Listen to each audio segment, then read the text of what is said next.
అందరికీ నా నమస్కారము. ఈరోజు అరవింద నగర్లో శ్రీకృష్ణ అరవింద మందిరం యొక్క వజ్రోత్సవాలు జరుగుతున్నాయి. శ్రీకృష్ణ అరవింద మందిరము 75 సంవత్సరాల కిందట, అంటే 1951లో మా తాతగారు అయినటువంటి కోదండరామరావు గారు స్థాపించినారు. అప్పటి నుంచి ఎన్నో ఆధ్యాత్మిక కార్యక్రమాలు విశేషంగా జరుగుతున్నాయి. వారు కీర్తిశేషులైన తర్వాత నేను ఈ మధ్యకాలంలో అంటే 2022లో ఈ మొత్తము బిల్డింగ్ను మళ్ళీ పునరుద్ధరించినాను. శ్రీకృష్ణ మందిరం కొత్తగా మళ్ళీ స్థాపించినాను. ఇప్పుడు ఈరోజు వజ్రోత్సవ మహాసభలు జరుగుతున్నాయి. పక్కన కూడా కార్యక్రమాలన్నీ జరుగుతున్నాయి. శ్రీకృష్ణ అరవింద మందిరంలో మేము విశేషంగా భక్తి మరియు యోగ మార్గాల గురించి ఎక్కువగా ప్రాధాన్యత ఇస్తాము. అందరూ ప్రతి ఒక్కళ్ళు ఈ అవకాశాన్ని సద్వినియోగపరచుకోవాలని చెప్పి నేను కోరుతున్నాను. మీ అందరికీ నా ధన్యవాదాలు. నా పేరు మీరారాణి. నేను ఈ వ్యవస్థాపకులైనటువంటి కోదండరామరావు గారి మనవరాలు. ఈరోజు అనంతపురం నగరంలో అరవింద నగర ప్రాంతంలో శ్రీకృష్ణ శ్రీ అరవింద మందిరం స్థాపించి 75 సంవత్సరాలైంది. ఈ 75 సంవత్సరాల వజ్రోత్సవాల సందర్భంగా మేడం వ్యవస్థాపక అధ్యక్షురాలైనటువంటి డాక్టర్ మీరారాణి మేడం యొక్క సంకల్ప దీక్షతో వాళ్ళ తాత అమ్మమ్మల యొక్క వాళ్ళ మాతృమూర్తి యొక్క పరంపరని కొనసాగిస్తూ ఈ 75 సంవత్సరాల డైమండ్ జూబ్లీ సెలబ్రేషన్స్ ఈరోజు జరుపుకుంటున్నానికి మా అరవింద్ ట్రస్ట్ సభ్యులుగా అరవింద ప్రజలకు, అనంతపురం నగర ప్రజలకు ఆధ్యాత్మిక శోభ కుదురుతుందానికి చాలా సంతోషదాయకంగా ఉంది.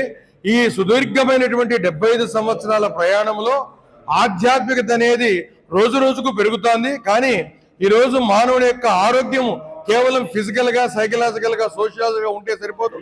ఆధ్యాత్మికత, యోగా సాధన ఉంటేనే అరవిందుని యొక్క దర్శిస్తుందని ఈ గుడి పెట్టేటప్పుడు కోదండరామారావు గారు మంచి సంకల్పంతో 75 సంవత్సరాల కింద స్థాపించడం జరిగింది.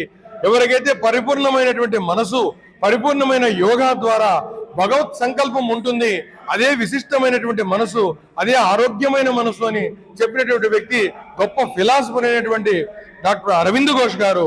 ఆయన పరంపరతో ఆయన యోగ మందిరము, శ్రీకృష్ణుడు పర్సనాలిటీ డెవలప్మెంట్ కు ఆద్యుడు కాబట్టి ఆయన పరంపరతో శ్రీకృష్ణు యొక్క మందిరాన్ని ఆ రోజు వేశారు. దాన్ని మళ్ళా మాడిఫికేషన్ చేసి సుమారు 1.5 కోటితో మేడం గారు వాళ్ళ మనవరాలైనటువంటి వీరానారాయణ గారి మేడం దాన్ని తిరిగి పూర్వ వైభవాన్ని తీసుకొచ్చి ఈ రోజు ఈ కార్యక్రమాన్ని, బృహత్ కార్యక్రమాన్ని మన నగరంలో చేసి అందరినీ రాజకీయాలకు అతీతంగా, పార్టీలకు అతీతంగా, ప్రజలకు అన్ని పార్టీలు, అన్ని సమూహాలతోటి, పిల్ల జల్లలతో అందరితో నిత్యం సాంఘికమైనటువంటి ఆదరణతోటి ఈ కార్యక్రమం జరుపుకున్నానికి మా అందరికీ సంతోషంగా ఉంది. సభ్యులు, పుర ప్రజలు ఈ కార్యక్రమంలో పాల్గొంటున్నారు. మెయిన్ ఏమి అంటే ఆధ్యాత్మికత కరువవుతున్నటువంటి యువతని భాగస్వామ్యం చేయాలి అనే సంకల్పంతోనే ఈ కార్యక్రమాలు మున్ముందుగా జరుపుకుంటున్నాము. ఈ అవకాశాన్ని ఇచ్చినటువంటి మా సభ్యులకు, మేడం గారికి, అరవింద్ ట్రస్ట్ సభ సందర్భంగా మా కృతజ్ఞతలు తెలుపుకుంటున్నాం. ఈరోజు ఎంతో సుదినం. ఎందుకంటే ఎంతో మంది కోరుకుంటున్నటువంటి ఈ కార్యక్రమం ఈరోజు జరుగుతూ ఉంది. ఈ యొక్క సంస్థను స్థాపించి 75 సంవత్సరాలు అయింది. అంటే 1951లో ప్రారంభించారు కోదండరామరావు గారు. ఆయన యొక్క ఆలోచన పరంపరను కొనసాగిస్తూ వారి యొక్క మనవరాలైనటువంటి డాక్టర్ మీరారాణి గారు ఈ యొక్క ఆ మందిరాన్ని పునరుద్ధరింపజేసి అనేక హంగులు, ఆర్భాటాలన్నీ ఏర్పాటు చేసి ఈ యొక్క 75 సంవత్సరాల వసంతాన్ని జరుపుకోవడం జరుగుతుంది. ఇది చాలా శుభదాయకం, ఇది చాలా సంతోషం.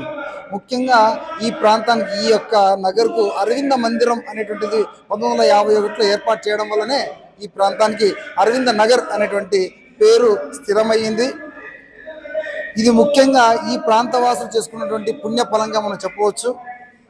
ఇదే పరంపరను ఇలాగే కొనసాగిస్తూ భవిష్యత్తులో కూడా మరిన్ని కార్యక్రమాలు చేసేటువంటి విధంగా మేము పూర్తి స్థాయిలో సంకల్పం పొంది ఉన్నాము. ఇదే స్థాయిలో జరిగేటువంటి విధంగా ఆ యొక్క శ్రీకృష్ణ పరమాత్మ యొక్క ఆశీస్సులు మా మీద ఉండాలని మేము కోరుకుంటూ సెలవు తీసుకుంటాం.